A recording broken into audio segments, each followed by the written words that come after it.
বন্ধুরা, আমি নওমি জাহান বলছি। বন্ধুরা, আজকে তোমাদের আরও একটি মধু বের করা সেই গল্প বলবো। গল্পটি শেষ পর্যন্ত শুনলে তোমাদের ওটা আর স্থির থাকবে না, তাই পুরো ঘটনাটি শেষ পর্যন্ত শোনো।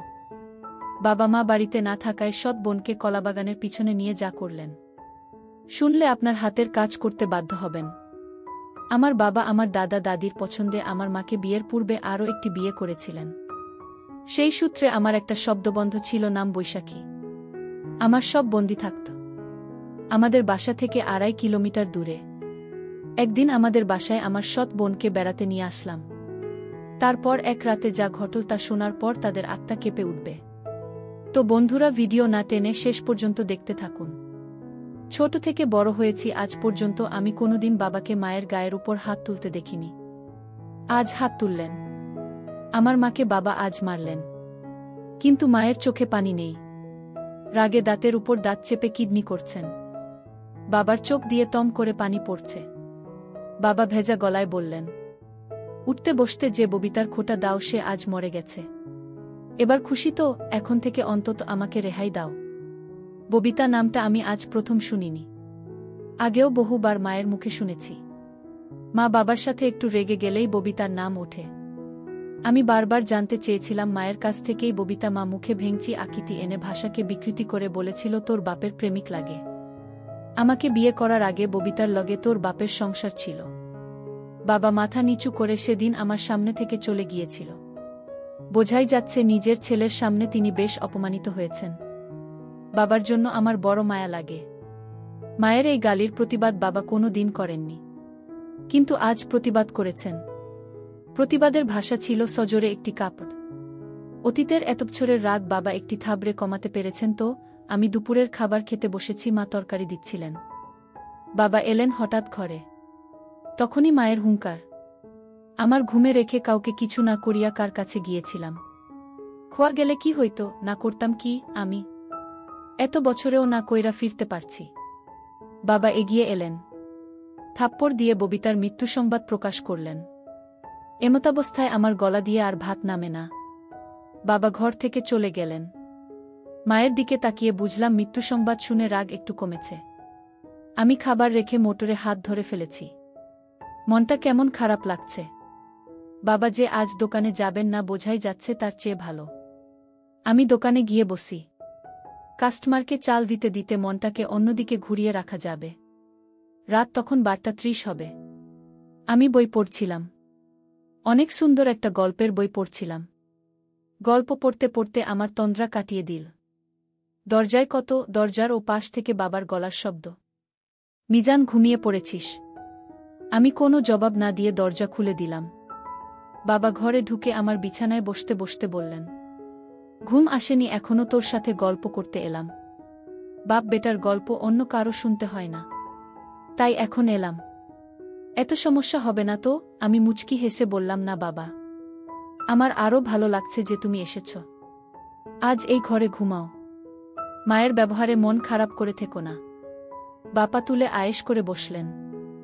ইশারায় আমাকে চেয়ার টেনে কাছে যেতে ইঙ্গিত করলেন। আমি লোহার চেয়ার নিয়ে বাবার মুখোমুখি বসলাম। বাবা আমার দিকে কিছুক্ষণ তাকিয়ে রইলেন। তারপর দেয়ালের দিকে তাকিয়ে বললেন, তোর অনেক কিছু জেনে রাখা দরকার। আমি তোকে জানাতে চাই। আগেও জানতে চেয়েছি, সাহস হয়নি। ভেবেছি তোর মা যেমন অকথ্য ভাষায় কথা বলে হয়তো জানা হয়ে যাবে, কিন্তু তুই জানিস না কিছুই। শুধু একটি নাম জানিস, ববিতা। তুই এই নামটি তোর মায়ের মুখে শুনেছিস। যতবার শুনেছিস আমি লজ্জা পেয়েছি, বলতে পারিনি কিছু। আজ বলবো।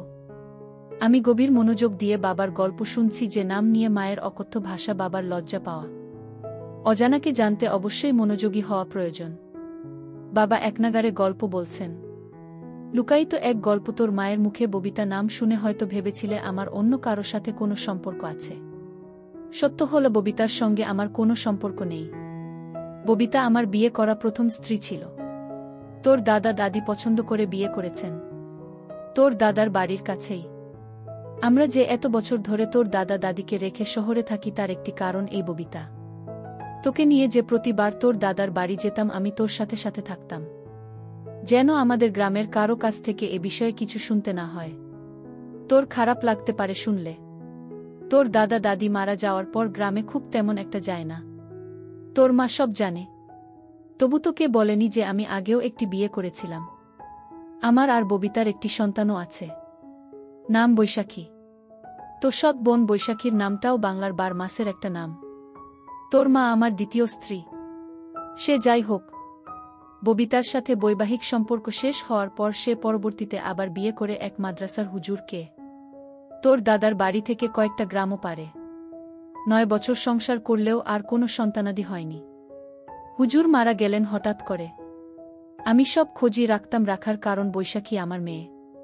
আমি তাকে আমার কাছে রাখতে পারিনি। পুজোর মারা যাওয়ার পর সেই সংসারে টানাটানি অবস্থা।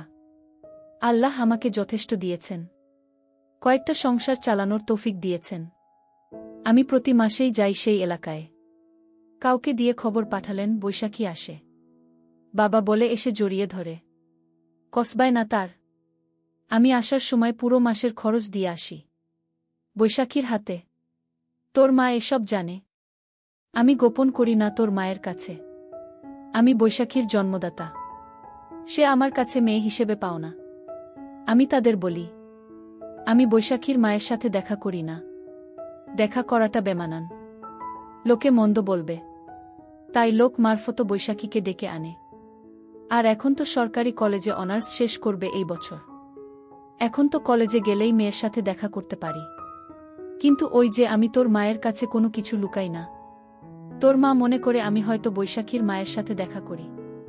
এজন্য রাগের মাথায় বেশ কিছু কথা শোনাই। এতে আমার খারাপ লাগে না। শুনতে শুনতে অভ্যেস হয়ে গেছে। কিন্তু তুই? বাবা 1 মিনিট। আমি বাবাকে থামিয়ে প্রশ্ন করলাম, এতবড় জীবন ঘটিত বিষয়টা মায়ের কাছে লুকিয়ে রাখো না। তাহলে আমি শুনলে কি সমস্যা বাবা? বাবা উত্তরে বললেন, আসলে আমি চেয়েছিলাম তুই বড় হলে সব বলবো।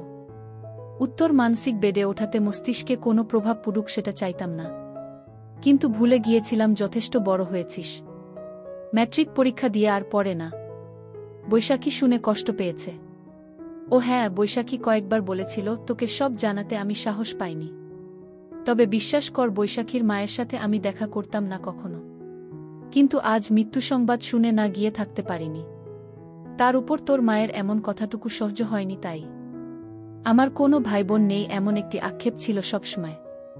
আজ বাবার মুখে শুনলাম আমার একটি বোনও আছে। আমার বড় আপু নাম বৈশাখী। কোনোদিন দেখিনি। বাবা দেওয়ালের দিকে তাকিয়ে আছেন। চোখ দুইটা জ্বলছে। ববিতা নামের মানুষটির জন্য বাবার চোখে পানি থাকাটা স্বাভাবিক। আমি বাবাকে প্রশ্ন করলাম, তুমি ছেড়ে দিয়েছিলে কেন বাবা? বাবা দেওয়াল থেকে দৃষ্টি আমার দিকে দিলেন, একটা দীর্ঘশ্বাস ছেড়ে বললেন, যে মানুষটা দুনিয়া ছেড়ে চলে গেছে তার সম্পর্কে কিছু না বলাই উত্তম। এতটুকু জেনে নেই যে আমাদের মনের মিল ছিল না। তবে বুঝতে একটু দেরি হওয়াতে কয়েক বছর সংস্থাটিকে ছিল। বন্ধুরা, ভিডিওর মাঝখানে একটা কথা বলতে চাই। আমি তোমাদের সর্বদা হাসি খুশি রাখার জন্য খুব কষ্ট করে ভিডিও বানাই। তাই তোমাদের কাছে অনুরোধ থাকবে, অবশ্যই এই ভিডিওটি দেখে একটি লাইক করবেন এবং SMAGK চ্যানেলটি সাবস্ক্রাইব করে পাশে থাকবেন। পরে আর টিকে নেই। বৈশাখীকেও নিয়ে গেছে। আমার কাছে কোনোভাবেই রাখতে পারিনি। জোর করলে হয়তো পারতাম। আইনে গেলে বৈশাখীকে রাখতে পারতাম। থানা পুলিশ করে কোর্টে গিয়ে এত সব করতে ইচ্ছে হয়নি। আমি কিছু বলতে যাবে তার আগেই বাবা কিভাবে যেন প্রসঙ্গ পাল্টে ফেললেন। আমাকে উদ্দেশ্য করে বললেন, নদী দিয়ে এক ট্রলার ভর্তি চাল আসার কথা। জামালপুর বাজারে পরিচিত পাইকারদের থেকে কিনেছি। সন্ধ্যায় আসার কথা। রাত 9টা অবধি বসেছিলাম, আসেনি। দোকানের ওদের কাছে নাম্বার আছে। সকালে আরও এগিয়ে একটু খোঁজ করিস তো। আসলে রসিদ দেবে, টাকা দিয়ে দিস। কথাটুকু বলে বাবা উঠলেন। উঠে সাথে সাথে চলে গেলেন না। একটু দাঁড়িয়ে থেকে আবার বললেন, রাত 1:30 বেজে যাচ্ছে। জেগে থাকিস না, ঘুমিয়ে পড়। সকালে দোকানে যাবি। বাবা ঘর থেকে বেরিয়ে গেলেন। আমি চেয়ার আগের জায়গায় নিয়ে এলাম। আজ আর গল্প পড়ে শেষ করা হবে না, বিছানায় গা এলিয়ে দিলাম। ঠিক 10 দিন পরে বাবা হঠাৎ মারা গেলেন। আমি দোকানে ছিলাম। খবর পেয়ে ছুটে এসেছি বাড়িতে। বাড়ি ভর্তি মানুষ। কেউ মারা গেলে পরিচিত সবাই শেষ দেখা দেখতে আসে। মা জোরে জোরে করে কান্না করছেন। মায়ের মুখে শুনতে পেলাম, সকালে শুধু বলেছিলেন বুকটা ব্যথা করে। মা ভেবেছেন খাওয়ার পর হয়তো এমনিতেই ব্যথা করছে। তাছাড়া ব্যথা ততটা বেশিও না। কিছু না বলে বাবা দুনিয়া ছেড়ে চলে গেলেন। আমার মাথার উপর বট গাছের ছায়া ছিলেন। নিজেকে খুব অসহায় লাগছে। এত বড় পৃথিবীতে নিজেকে একা লাগছে। আমার দুই চোখ বেয়ে অঝরে পানি পড়ছে। সান্ত্বনা দিতে এগিয়ে এলেন এলাকার কয়েকজন। মানুষের সামনে কান্না করাটা অন্য সময় হলে লজ্জাকর পরিস্থিতি হতো, কিন্তু এখন লজ্জা লাগছে না, শুধু পানি পড়ছে। এক এক করে সব আপনিও স্বজন এল। শেষ বিদায়ের আয়োজন চলছে, কবর খুঁড়তে লোক গেছে কবরস্থানে। এহেন এক অনুষ্ঠান চলছে, শেষ বিদায়ের অনুষ্ঠান। বাবা মারা যাওয়ার 4 সপ্তাহ পেরিয়ে যাচ্ছে। আমি দোকানে বসে আছি। বাবার অবর্তমানে দায়িত্ব বেড়ে গেছে। হঠাৎ আমার অবচেতন মনে খানিকটা ধাক্কা লাগল। বৈশাখী আমার একটা মাত্র বোন। বাবা মরলে তাকে তো খবর দেওয়া হয়নি। আমার কাছে তো ফোন নাম্বারও নেই। বাড়িও চিনি না, কোনো গ্রামে থাকে। বাবাকে শেষ দেখা হয়নি তার। এটা তো তার প্রতি মস্ত বড় অন্যায় হয়েছে। মায়ের কাছে কি আপনাদের বাড়ির ঠিকানা আছে? না, আমাকে কিছু বলা যাবে না। দাদার বাড়ির কেউ কি জানে? ভাবতে ভাবতে হঠাৎ মনে পড়ল, বাবা বলেছিলেন বৈশাখী আপু ঢাকা সরকারি কলেজ থেকে এবার মাস্টার্স শেষ করবেন। আমি বসা থেকে উঠে দাঁড়ালাম। একটা মস্তবড় ভুল হয়ে গেল। আপুকে বাবার মৃত্যু সংবাদ জানানো দরকার ছিল। ঢাকা সরকারি কলেজের উত্তর দিকে মাস্টার্স ভবন। আমার পরিচিত কেউ নেই এখানে। মাস্টার্স ভবনের সামনে অনেকে আছে। আমি এগিয়ে গেলাম। সবাই বয়সে আমার বউ। একসাথে 56 জন কথা বলছে দাঁড়িয়ে। আমি গিয়ে সালাম দিলাম। জানতে চাইলাম মাস্টার্স শেষ বর্ষের বৈশাখী নামে কাউকে চেনেন কিনা। সাথে সাথে একজন ডান দিকে তাকিয়ে একটু মাথা উঁচিয়ে বলল, এই বৈশাখী তোকে কেউ খুঁজতে আসছে। আমার চোখ যেন অপেক্ষা সইছে না। কেউ একজন এগিয়ে আসছে। আমার কয়েক বছরের বড় হতে পারে। দেখতে খুবই সুন্দর। ইচ্ছে করছে এখনই চিৎকার করে বলি, আমি তোমার একমাত্র ভাই মিজান। কিন্তু বলতে পারিনি। আমার গলার স্বর কি ভেজা বুঝতে পারছি না। সে বলল, আমাকে খুঁজছ? কে তুমি? আমি বললাম, আপনার কথায় কি ভেবে পাচ্ছি না। আসলে কি আমি পরিচয় শুরুটা কিভাবে করব? মুখ ফুটে বললাম, আপু আপনার সাথে কিছু কথা আছে, খুব জরুরি। একটু এদিকে আসবেন। মাস্টার্স ভবনের সামনে দুর্বা ঘাসের শীতল পাটির মতো বিছানা পাতা। আমি আপুকে নিয়ে একটু আড়ালে গেলাম। আপুর কৌতূহলী চোখ। হঠাৎ বললাম, আমি সরিষাবাড়ি থেকে এসেছি। আমার নাম মিজান। কথাটুকু বলে আপুর দিকে তাকালাম। আপনি বাক। চোখের পলক পড়ছে না। চোখ দুখানা ভিজে উঠল আমার সামনে। আর একটু এগিয়ে এসে আপু বলল, তোমাকে দেখার ইচ্ছে ছোটবেলা থেকে। আমার একটা ভাই আছে, আর তাকে আমি কখনো দেখিনি।